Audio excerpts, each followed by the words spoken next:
Good morning, everyone, both here in the sanctuary and online. My name is John Motter. First, I should welcome you to the Unitarian Universalist Church of St. Petersburg, their Sunday service. I guess that would be a good start first. My name is John Motter. I'm a member of the worship committee and member of the church. When Ben has the weekend off, we step in, the worship committee steps in and does the service for the church. And also I want to acknowledge that we are on the unceded ancestral lands of the Tocobaga and Seminole Native Americans. I'm excited to bring you today's service. The title is UU Resolutions, Finding Our Center as Individuals and as a Community, along with today's worship associate, Beth Stumball. Thanks, John. We are a people of many beliefs, but we share a common faith that what we do in this world matters, and that we are connected to one another and to our planet. Whoever you are, wherever you are in your journey, you are welcome here. We have a couple of announcements today. The first is about Martin Luther King Jr. Week. For the first time ever, this congregation will not only participate in the MLK Dream Big Parade on Monday, January 15th, but during that week, we will have several other opportunities to learn more about our entire community, honor justice work that Dr. King dreamed about, and recommit our energies towards justice through outreach, worship, and song. A lengthy insert in today's order of service has the details. Please note that after the service, you can sign up to participate in the parade or the Dr. Carter Woodson African American Museum tour by visiting the social justice table in Gilmore. You can also purchase tickets for the David Roth concert, which will take place on Saturday, January 21st at 7 p.m. Doors open at 6:30. Over 3 decades, David's songs have found their way to Carnegie Hall, the United Nations, several Chicken Soup for the Soul books, to name a few. Mr. Roth has received several music awards and published his work in the Rise Up Singing and Rise Again songbooks.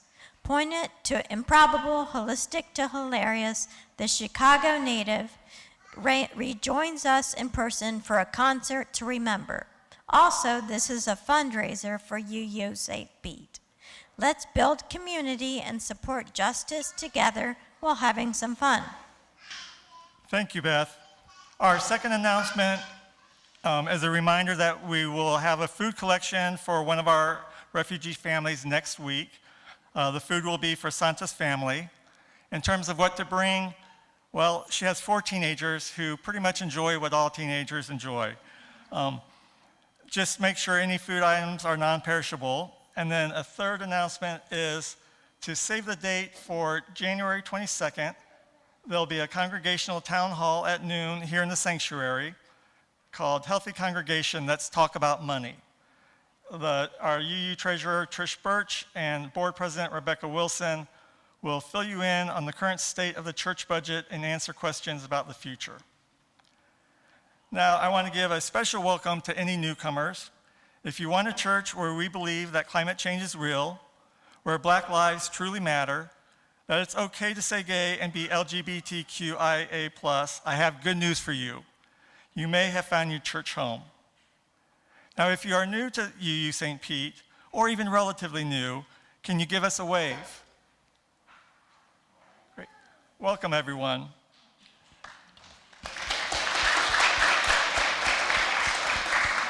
If you'd like, you have the opportunity to stand and introduce yourself. You are under no obligation to do that. This terrifies some people, and other people, they love to get up in front of a crowd. So whatever you're comfortable with. Beth will bring the microphone out so you can just introduce who you are, give us a quick sentence. As a word of advice on the microphone, do it like you're licking an ice cream cone. You really have to get close for it to actually transfer through. So. But don't lick it. Yeah. COVID says, please don't lick the microphone. Raise your hand or stand up if you'd like to say something.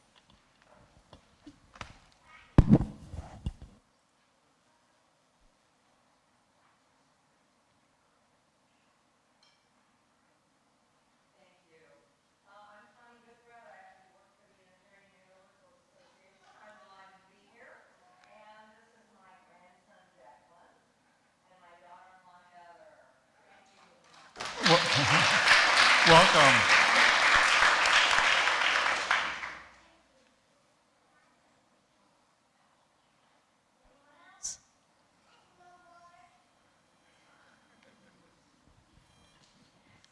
Okay, well, welcome everybody. Our music today is by John Arterton, James Mack, Aaron Cassette, and the UUSP Choir. Rob Wallace and Kelly Olson and James Mack are live streaming and running the soundboard. And then our greeters are Connie Hubbard, Vonda Hughes, Patty Kane Wood, Jill Odinsky, and Karen White. Thank you for silencing your cell phones. Masks are now optional in our worship service. So let's take a moment to greet your neighbor. Remember to get consent before shaking hands or giving them a hug. And we'll go from there. We'll be back.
Okay. Our flaming chalice is a symbol of Unitarian.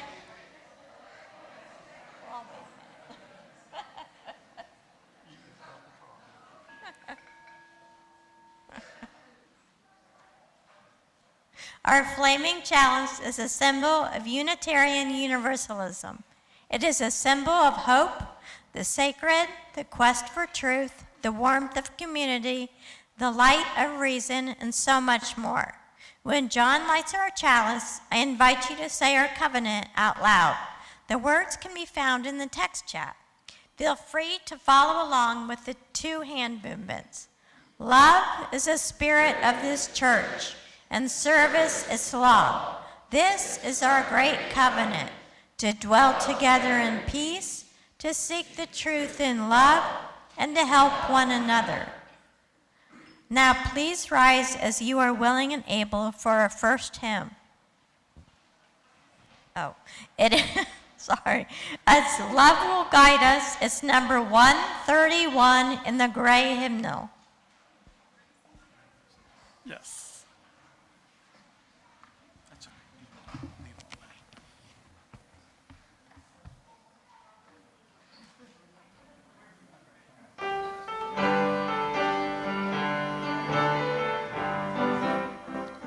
Love will guide us, Jesus guide us, hope inside us will lead the way on the road.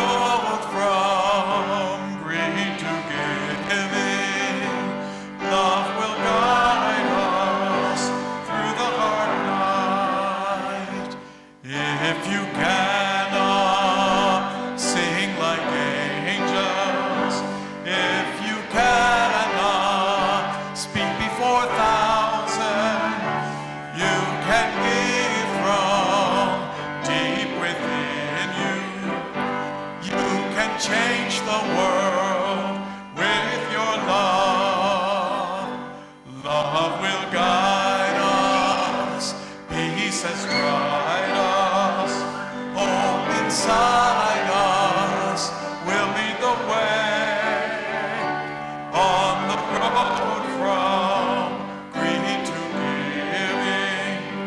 Love will guide us through the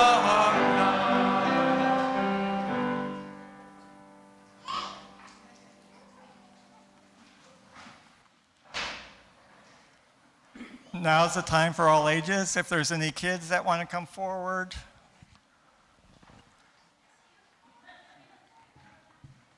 There they come. Come on up.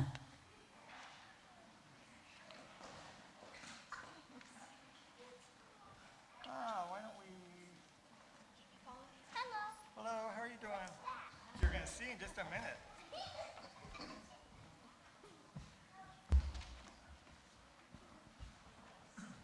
How's everybody doing today? Good. You ready to play a game? Yeah? Okay.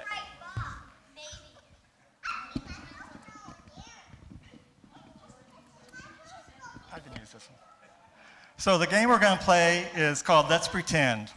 And you get your choice of one of two boxes. And I'm going to even show you what's inside the box. So in the first box, we've got $1 million.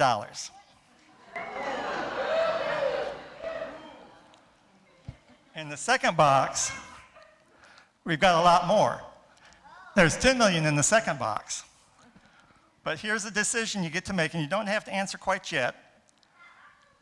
Either you get $1 million for just yourself to do whatever you want with, or if you don't choose that box, you can choose box number 2, and you won't get any money, but your 10 best friends will each get $1 million. Now, they don't get to give you, they can take you out to dinner or take you to a movie, but they don't really get to give you any of the money. So it's really, do you want $1 million for yourself, or do you want to make your friends really happy and give them each $1 million? Now, when you answer in the end, I want you to tell me why you made the choice, because there's lots of different reasons. And hold on, just keep thinking, because we're going to ask a couple of the adults first what they would do, what their choice would be. So Beth is going to come out and choose some unlucky souls to decide.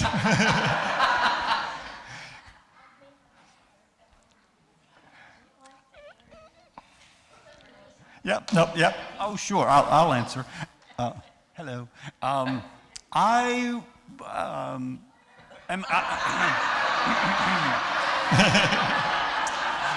I feel a little pressure here, but I would of course take the $10 million and give it to my dearest friends, one of which is my husband, so I guess I'd be a little selfish, but I would definitely. And I'd why? do that. Yeah. Why would I do that? Because, well, I could certainly. There would certainly be much more good to come from the $10 million giving it to those people than it would just $1 million for myself, Okay. which I'd just spend on a house or something that'll be over. So, Great. yeah. So there's one option. He wants to give it to his 10 best friends, because that way it would do more good. There'd be more money going around to other people, and that would just be a nice thing to do. Anybody else want a differing? The other option? Any adults would choose option number 1? Carol. Oh. Playing devil's advocate, I would choose the $1 million because I would donate to my favorite African charity, Kawimbi, and I would know that would be used for a very good purpose, and I don't know if my 10 best friends would use it in a way that I would desire. That's a fair option. So she's going to take the $1 million because that way she knows where it's spent. So what would you do? You take the $1 million. Why? Because I can share with my brother. Very good. And Half to him and half to me. yeah, that would be a nice thing. I bet you'd be my favorite sister if you gave me $500,000. That's for sure. I would give my parents $5 million and then I would keep So see, that's not the choice. You either get 1 million or you give away 10 million. I said 1 million. Yep. Okay. I do the 1 million for myself, so then I could become a successful YouTuber and give even more money to even more people. You got to have money to make money. I want that one box, the smaller box, because I'm not going to be Mr. Beast today, and so I can be a successful gamer and just make more money. Very good. One more. Yep. I would take the 10 million because I could send it out and like people when they go to like a big job, they would have more money and more, and they would keep making money. So you give out the 10 million because then they'd have more money would be spent. Oh, one more. I said that we're done, but we'll go one. I will get my brother one who a lot of money because I am keep taking my brother money and I will have my own money and I will choose a big box. Oh, you what? That way you put, my oldest brother's here, and years ago, I ate a lot of really good ice cream cones because somebody had a change jar that I was able to get to, so. So I know how it goes. So those were really good answers, and no answer is right or wrong because there's lots of reasons why we would choose different things. Sometimes we know we need the money for something really important, and we can't take care of other people if we don't take care of ourselves. So you all gave good answers. The big thing is that the answer is never the easiest thing to come by. There's a process to getting there and getting advice. And sometimes it's difficult to know that you're making the right decision. But if you think it through and you do the best you can, 9 times out of 10, that's going to be the best choice. So with that, we're going to send you off to class and get you out of the sun.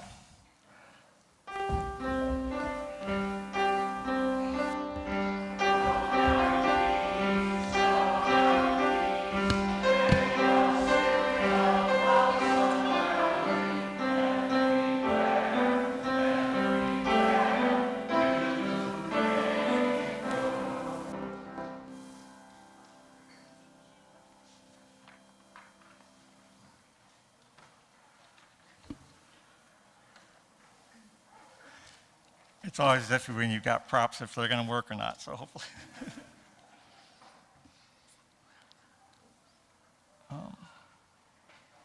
Are you on Beth? No, me. My thing. Oh, no, I guess it's me.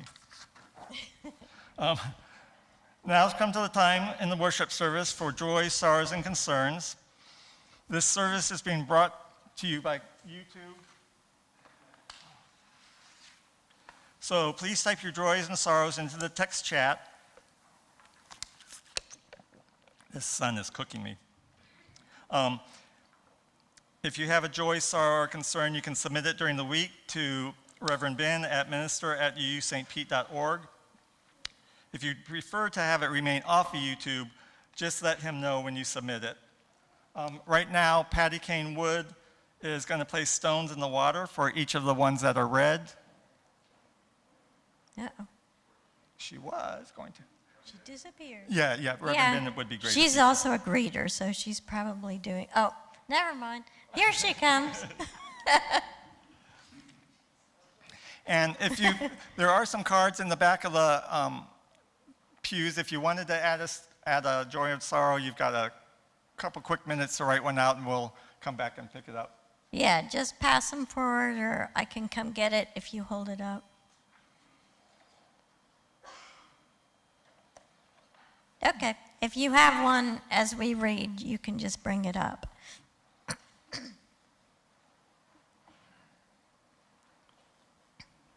Thank you.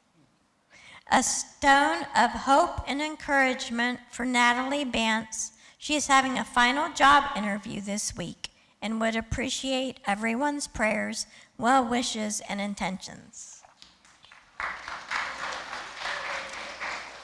Reverend Ben has a stone of concern for Reverend Kenny Irby of the historic Bethel AME Church that's just 2 blocks that direction. He's been a guest minister here and is also part of FAST. He is undergoing treatment for prostate cancer, and so we send him well wishes on that treatment. A stone of concern for Gordia LeClaire. She's tested positive for COVID, and so we send love and healing energy her way. We've got a double stone event for Joanne Kellner. First, a stone of concern because she had a bilateral mastectomy last week, has 2 more surgeries still to come, has 9 more Keytruda immune booster infusions, and she's going to run out of money if she doesn't find a job soon. But a huge stone of joy because a pathology report from the mastectomy came back and she is officially cancer-free.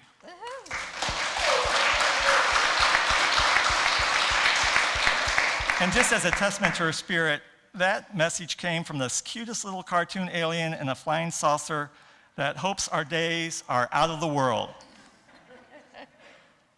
And now we have a stone, a stone of concern for Sis Roland, member of First Unitarian Universalist of, where? Oh, Lyons, Ohio, who passed away at 96 recently. And we also have one other stone of sorrow, Judy Mountain, who died last night from an aneurysm. Oh, so sorry.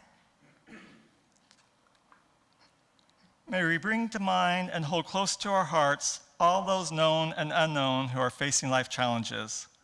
May we also continue working for racial equity in this community and across the nation so that the impact of our words and actions don't cause additional harm to our BIPOC friends and neighbors. May all who are facing challenges find a comforting presence in the warmth of fellowship and community.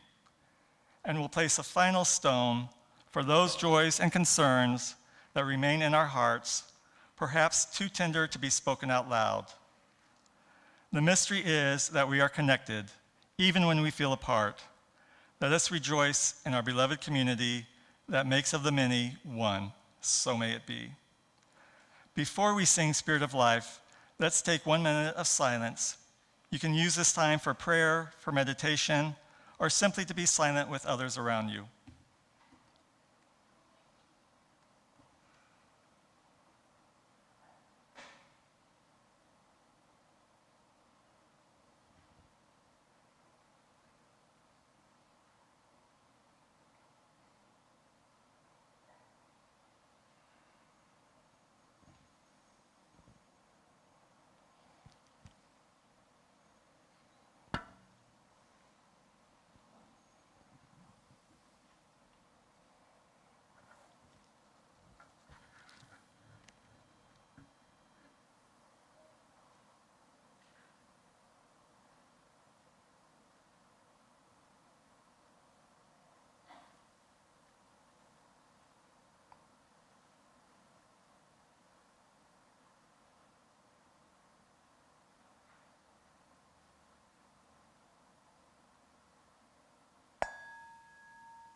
Our first reading comes from Blue Notes, an anthology of love, justice, and liberation. This is the first publication from Black Lives of Unitarian Universalism.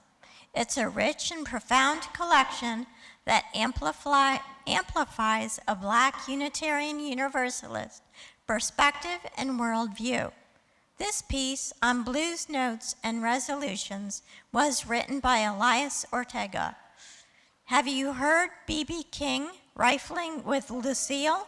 His guitar sliding from bright phrases to mournful sounds to the blues. Musically, those haunting notes are known as blue notes. The thing about blue notes is that a simple definition can't capture what they are. If I were to tell you that a blue note is either a flattened third or the seventh note on a scale instead of the expected major interval, I've only told you part of the story, and you've got no blues in these here words. You see, the thing about blue notes is that one has to feel more than hear them. Only then can you get the blues. This is part of the genius of our Black music. Jazz, blues, gospel, hip-hop. We have infused them with life beyond the notations in which they appear. We don't just play a jazz piece, we swing to it. We don't just rhyme to a beat. We deliver our lyrics with style and flair, with our unique signature through the beat. The blues is special in this regard. We have learned to feel the blues and be moved by it. And we have gained a deeper understanding of our suffering through it. Blues notes also teach us something else, the importance of a resolution. Blue notes are flattened notes instead of the expected major note. Because of this, musically, you can't just hang on that note forever. At some point, you need to let go of it and come to a resolution. It is through the resolution of the note that we can appreciate the deepness of the sorrow in the sound, but also come to know in a feeling way that there is a way forward. Perhaps some years are like blue notes, bending us into a mournful sound. In the span of 12 months, our lives can change in ways we can't always fathom. Years such as this one call for resolution, not the kind entered into as an end-of-year compulsion that will be given up by mid-February, but a deeper kind, that kind that in the midst of suffering and grief, visited by grief, holds on to the miracles of resurrections like the dawning of a new day. Now we will have our anthem.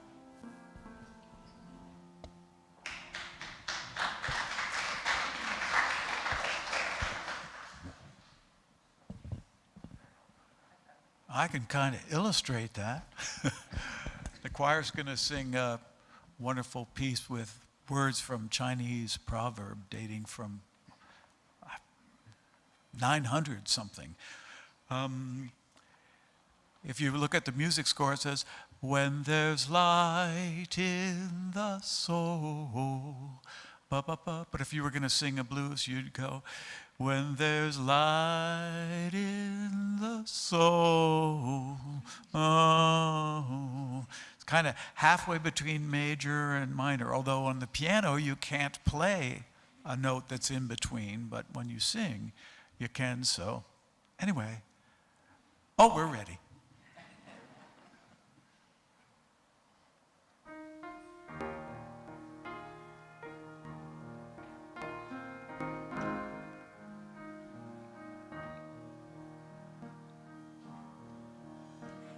There's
The second reading is The Guest House by Rumi. It is not uncommon to hear the words of Rumi quoted in a UU service. After all, he is one of the most popular poets in the U.S. Who has Rumi, and why is he still relevant today, 750 years after his death? He was born in current-day Tajikistan, but spent most of his life in Turkey. Like his father and grandfather, he was a Muslim preacher and scholar. He was deeply influenced by a mystic known as Shams of Tabriz. Shams disappeared under mysterious circumstances, and Rumi was devastated. The loss resulted in a period of prolific writing that included 3,000 love songs to Shams, the Prophet Muhammad, and God. These works are timeless in helping people capture the joy of life in all things, even through the times of difficulty. So here is the guest house. This, being human, is a guest house. Every morning a new arrival, a joy, a depression, a meanness. Some momentary awareness comes as an unexpected visitor. Welcome and entertain them all, even if they're a crowd of sorrows who violently sweep your house empty of its furniture. Still, treat each guest honorably. He may be clearing you out for some new delight. The dark thought, the shame, the malice. Meet them at the door laughing and invite them in. Be grateful for whoever comes, because each has been sent as a guide from beyond.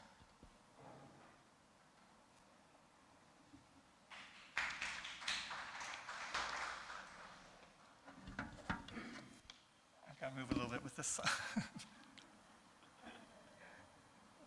Makes it a little bit difficult to read the paper.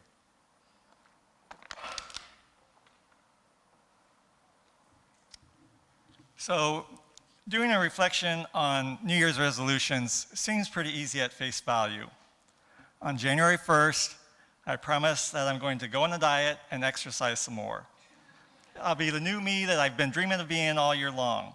So all I have to do is watch TV and then decide, do I want Weight Watchers, Atkins, Nutrisystems? Once I make the decision, just check it off the list and order the food. Next is it going to be Planet Fitness, LA Fitness, Crunch? Again, make a decision, check it off. There's plenty of commercials to convince me which one's the best. The motivation's there because the money's coming out of my bank. But by February 1st, I've quit the goal. I didn't succeed. And why? Well, there's lots of reasons. For one, I probably didn't succeed because I don't really want to do what that goal is. It's not something that creates change that I really want for myself or my community. So I think I've talked about this before, but I don't make New Year's resolutions. Instead, I spend my birthday in September kind of reviewing the past year. I look at what things I'm proud of, what needs continued attention, what things just didn't work out for whatever reason, and do I put them away completely or just for the time being? I look at what new things I might want to incorporate. Is there anything new that's going to bring a difference to my spirit and growth to my soul? It's a time of both reflection and a time of being brutally honest with myself. I have to push that envelope and figure out where is my center. And my center is not a pinpoint. It's kind of an area. It's an area that's got boundaries that I can kind of push to expand. If I push a little bit too hard, I get stung. I can step back a little bit and regroup. What I'm saying is my center is not stagnant. It moves as I learn and I grow. If you were here last week, you were asked to choose from 48 attributes or values, those that were your core. And that's what we discussed throughout that service. For me, social justice, fairness, equity, spirituality, and compassion kind of make up my core. As September rolled around this past year, I still was really deeply worried about the racial divide in our country. The level of vitriol within society seemed to be constantly escalating. I genuinely feared that we might be at civil war soon. I was grappling with the knowledge that my ancestors enslaved people. I'd look at those DNA matches on Ancestry, and I would see the pictures of people who were people of color, and yet my relatives. I had conversations with friends who are black, and that only further highlighted the racial divide. You see, their daily experiences were much different from what mine were, even though we were doing pretty much the exact same thing every day. I just felt like I wasn't doing enough to create change, and so I've stuck with that as what I'm working on in this next year. I wasn't doing enough to unlearn a lifetime of behavior centered around my white supremacist upbringing. This is a confusing concept for many of us that call ourselves white people. I say I had a white supremacist upbringing because the American history that I was taught isn't really what happened. Let me take a minute to explain what I'm talking about. What wasn't I taught? I wasn't taught that the first enslaved African people were brought to Jamestown a year before the Puritans arrived at Plymouth. 157 years later, as Thomas Jefferson was declaring independence for the 13 colonies, roughly 1/5 of the population of those 13 colonies were enslaved people. The right to life, to liberty, to the pursuit of happiness only applied to 80% of the population. Laws had already been written by the individual colonies that recognized enslaved people as property, not as human beings. Slave codes prevented legal marriage. They prevented enslaved people from learning to read. They disallowed any claim to their own children. They gave them no legal standing in the court system. A white person couldn't be charged with murder or rape of an enslaved person because that enslaved person was property. The primary authors of the Declaration of Independence, the Constitution, and the Bill of Rights were all enslavers. In fact, 17 of the 55 delegates to the Constitutional Convention enslaved people. And of the first 12 presidents of the United States, only the 2 Adams never enslaved people. Hopefully you're beginning to understand my point. To say that much of our country's foundation is based on white supremacist beliefs is really a pretty fair statement. Now, I've benefited a lot from privilege that I received because of the color of my skin. Although I didn't benefit directly from the GI Bill or the VA loans, those 2 programs gave many white veterans access to college educations and home ownership. Black veterans that fought in the same war and were injured by the same bullets did not qualify to get these benefits. Predominantly white school districts have historically received better funding than school districts where black people make up the population. Whose property was taken by eminent domain when the Tropicana was built? And why are the remains of people still buried underneath some of those parking lots? When I mention white supremacist beliefs or white privilege, it's not done to make anyone feel bad about themselves. I'm not doing it because I think you're racist. That's not the point. I mention it because so many of us are not taught what we should be aware of. And once we're aware of it, it's pretty hard to forget. So I ask that once you have that knowledge, you need to make some sort of decision on whether those beliefs align with your core values. And if they don't, then maybe you need to consider taking action to make it better. I've been working on this for a while now, and I've learned a few things. First, it's not a black person's job to tell me what I need to do. They don't need to solve my problems. I created it. They're suffering because of it.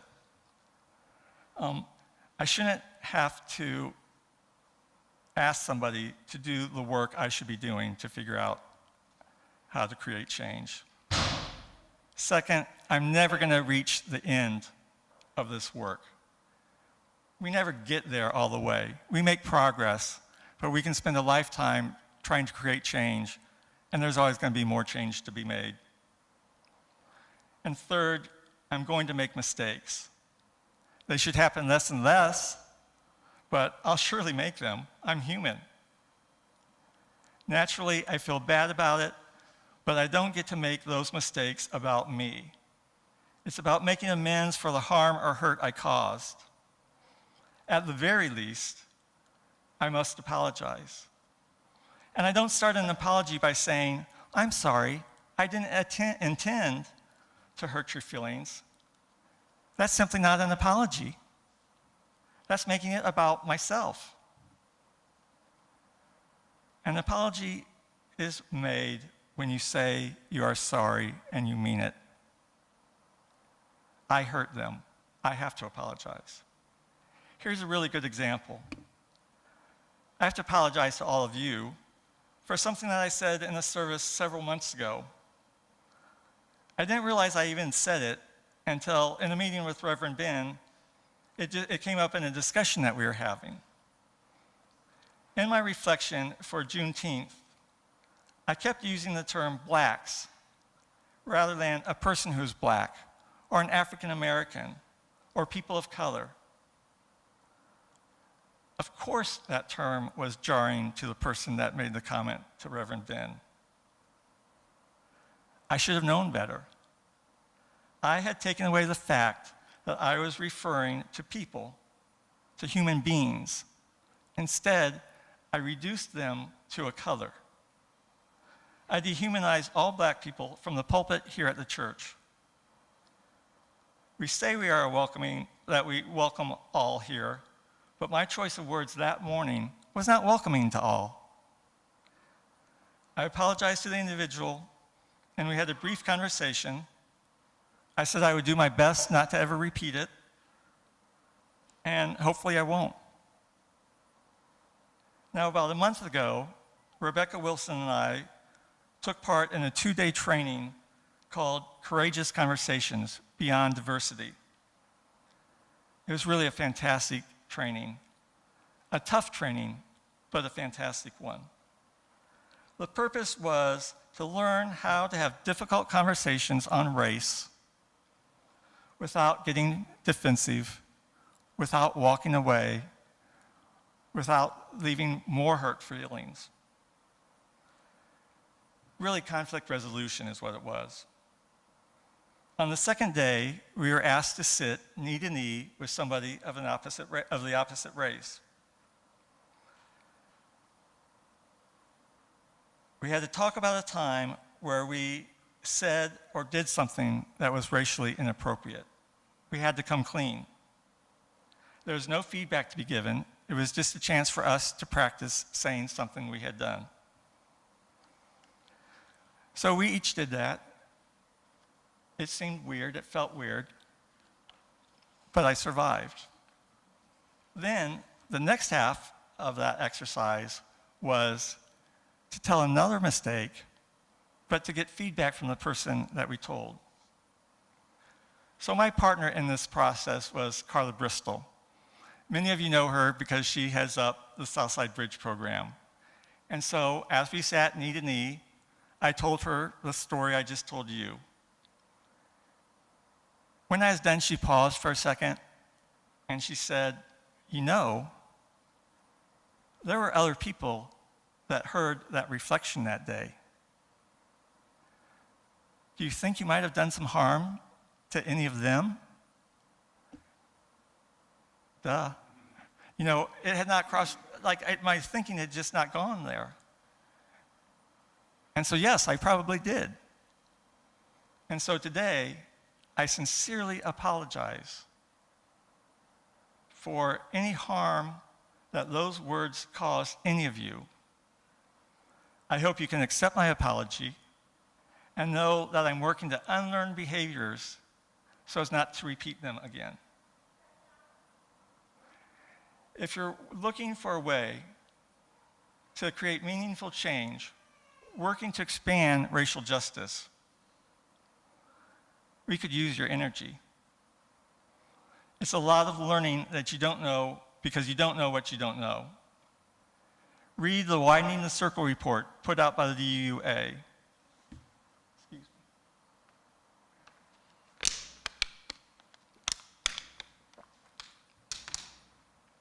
Sorry. Read Mistakes and Miracles, which is a book that we're reading Sunday mornings in our reading group. It chronicles the efforts of 5 UU congregations as they move to embrace racial equity. Read the 1619 Project. That book, that collection of stories, tells a much more comprehensive story of our country's origins. There is a 400-year history about our country that has seldom been told. The spring session of Beloved Conversations, Unlearning for Liberation for White People, will be starting soon. It's a 12-week program created by Meadville Lombard Theological School. It's a great way to begin your personal anti-racism work. It uses videos, readings, personal reflection, and what they call learning pods, groups of individuals that get together and explore their values over Zoom. It uses videos, readings, personal reflections, all of these things to get you thinking and get you looking at yourself. I recently wrapped up my 3rd round of those sessions. And I'll be moving on. I'm not going to do a 4th round. There's other work I can go on to do. But I highly recommend it. It's something that's deeply personal and deeply reflective. Of those 3 groups, 2 of my pods still meet. We meet on a monthly basis. So I'm in covenant with other UUs that live in Cleveland, several in New Hampshire, 2 in Florida, actually one just down the street. She goes to UU Clearwater, Maryland, Rhode Island, and Massachusetts. The idea that I was able to come together with, they're all women, with these women, and talk about really deeply personal things and sharing stories has been phenomenal. So I recommend that to anybody that might be of interest. I'll post about it once they officially open the registration. Thank you for listening to me. I know I say that every time I'm up here because I always force you to listen to me. I'm like, okay, you probably dread the days I'm up here. But I really appreciate you. I appreciate you taking the time to listen to me. I think it's important. I think if we are going to be a welcoming congregation to all, we need some work that we have to do because we are all harmed when people are oppressed. So thank you, and I'll turn it over to Beth for the offering.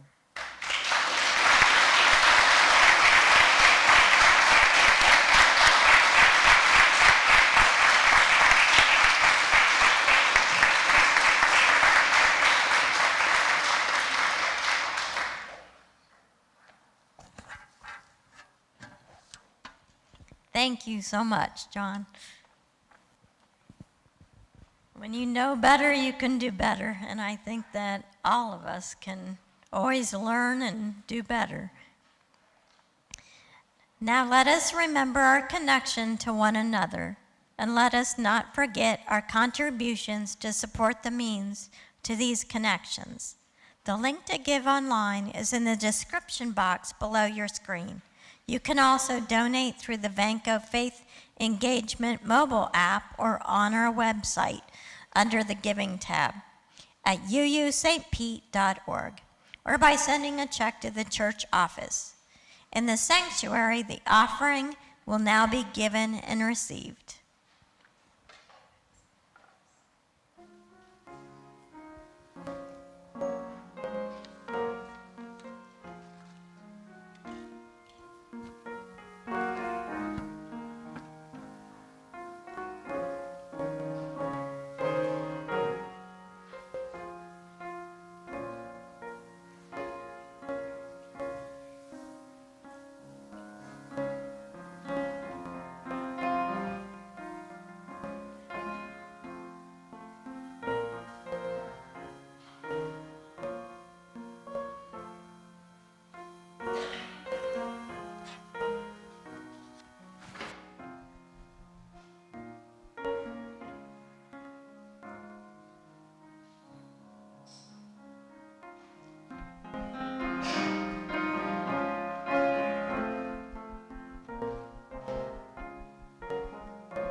Please rise as you are willing and able for the closing hymn, When Our Heart is in a Holy Place.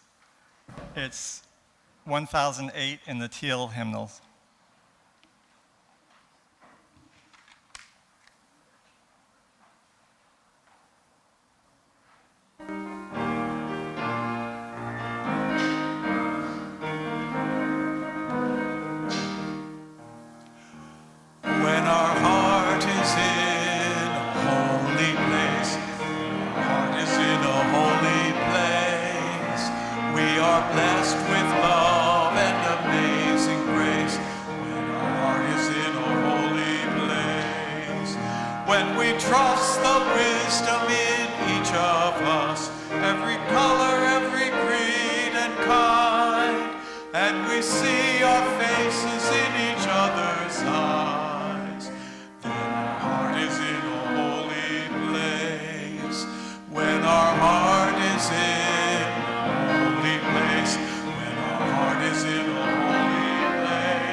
When our heart is in a holy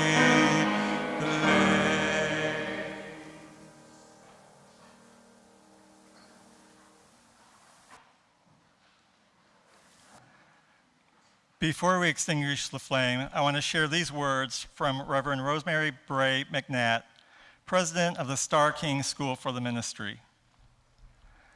By no means are we, Unitarian Universalists, perfect. We often fail as much as we succeed. Yet, even when we have broken our vows 1,000 times, we return to this essential work of justice, liberation for all. We do the work best when we remember what church is and what it is not. Church is not a place to hide. It is not a place to get away from the world. It is not a place where we get to pretend that the lives we live and our particular situations are not terribly complex, often confusing, and sometimes depressing. Church is the place where we stand with one another, look the world in the eye, attempt to see clearly, and gather strength to face what we see with courage and, yes, with joy. Now feel free to follow along with the hand gestures as Beth extinguishes our chalice. The words to UUSP's traditional chalice extinguishing are in your order of service and online in the text chat. We extinguish this flame, but not the light of truth, the warmth of love, or the fire of courage.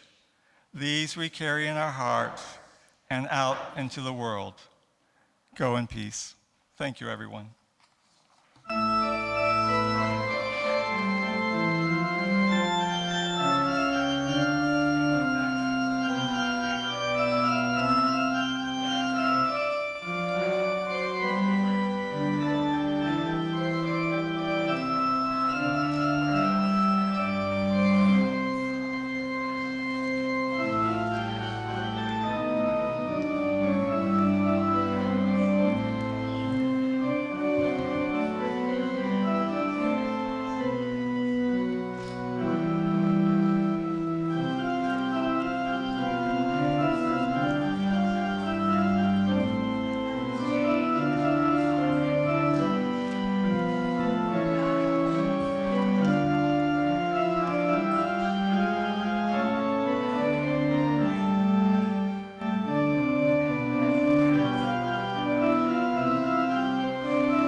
Feel free to go next door for coffee hour, and also remember that you can either sign up for the parade or get tickets for the concert while you're in Gilmore as